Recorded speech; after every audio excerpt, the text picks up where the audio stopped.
For over 2 decades, readers have been haunted by one question.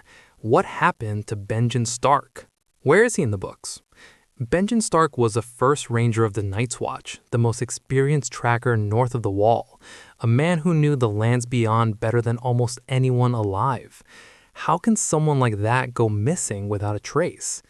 George R.R. Martin planted this seed in the very first book, and as we approach the release of Winds of Winter, we still don't have a definitive answer. But the evidence scattered throughout the series tells a story that's equal parts fascinating and disturbing. 3 main theories have emerged over the years, each supported by different pieces of textual evidence, and one of them is almost certainly true. The mission started simple enough. Waymar Royce, the nobleman's son we met in that chilling prologue, had gone ranging with 2 other brothers and never returned. Benjen Stark was sent to find out what happened to these men. He left Castle Black with half a dozen experienced rangers, heading northwest into the same territory where Waymar's group had vanished. The only traces of Benjen's journey were blazes carved into trees, trail markers that rangers leave so others can follow. These marks led northwest through the wilderness, past the areas near Craster's Keep, all the way into the region called the Stony Highlands.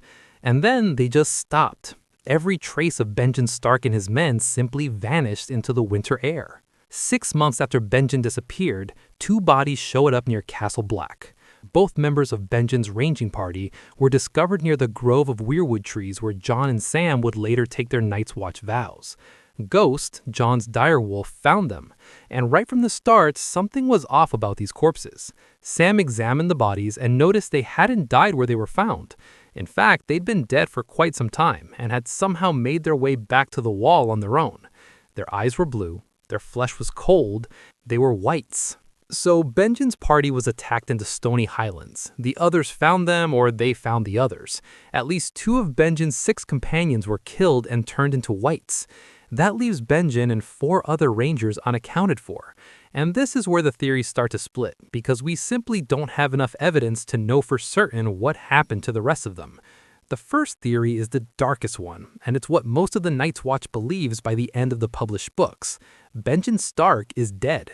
This would explain why he never returned to Castle Black or sent any messages. It would explain why 2 full years have passed with absolutely no word from him. And there's a really eerie piece of evidence that supports this theory. When the Night's Watch is camped at the Fist of the First Men, Jeor Mormont and John have a conversation about Benjen. Mormont says that if Benjen is alive and free, their fire should be visible from far away and he'll see them and come to them. But then Mormont asks John directly, what if he's dead? John nods reluctantly, not wanting to accept it. And that's when Mormont's raven starts screaming, dead, dead, dead. Over and over, the bird shrieks the word, getting louder and more shrill with each repetition. Now, Mormont's raven isn't just any bird. There's strong evidence throughout the series that the 3-eyed raven, also known as Blood Raven, is warging into this raven to spy on the Night's Watch and try to communicate warnings. On the surface, this could be Blood Raven trying to confirm that, yes, Benjen is dead. But here's the thing. In the broader context of that chapter, the raven might have been warning them that the army of the dead was approaching, which it was. The timing is ambiguous enough that we can't be certain which meaning was intended. But there's a second possibility that offers a glimmer of hope. What if Benjen survived the attack, managed to escape or fight off the others with the remaining rangers? He'd seen things that most people would dismiss as old stories and legends. At that point, Benjen would have understood that the threat facing the realm was more real and more dangerous than anyone at Castle Black could imagine. So maybe he decided to keep going north instead of turning back. Think about it from his perspective. He could return to Castle Black and tell them what he saw, but without proof, without understanding the full scope of what they were facing, what good would that do? The Night's Watch was already undermanned and underfunded. Nobody in the 7 Kingdoms took the threat of the others seriously anymore. They were considered myths, children's stories to scare kids into behaving. Even if Benjen came back and reported everything, would anyone believe him? Would the lords of Westeros send men and resources north to face a threat they thought was imaginary? Or would he be better served by pushing deeper into the far north, finding out what the others were planning, discovering their weaknesses, and gathering information that could actually save lives when the real war began? In the books, Bran is now training with the three-eyed raven, learning to use the Weirwood network to see across vast distances and even through time. When Bran looks through the trees, he tends to first see people he has personal connections with: his father, his siblings, people he knew and loved. Benjen was his uncle, someone Bran would have strong emotional ties to. If Benjen is out there somewhere in the far north, ranging through the lands of always winter, Bran might be able to see him through the trees in the upcoming books. And if he's been ranging in the far north for 2 years, gathering intelligence and waiting for the right moment to return, his homecoming could bring knowledge that the living desperately need to survive what's coming. But there's a third theory, and it's the weirdest one of all. What if Benjen isn't dead or alive, but something in between? This is what happened in the TV show's version of events. And while the show made a lot of changes from the books, this particular plot point has some interesting textual support. In the show, Benjen was attacked by the others and left for dead, but the children of the forest found him before he fully turned into a white. They saved his life by stabbing him with dragonglass, the substance that can kill White Walkers.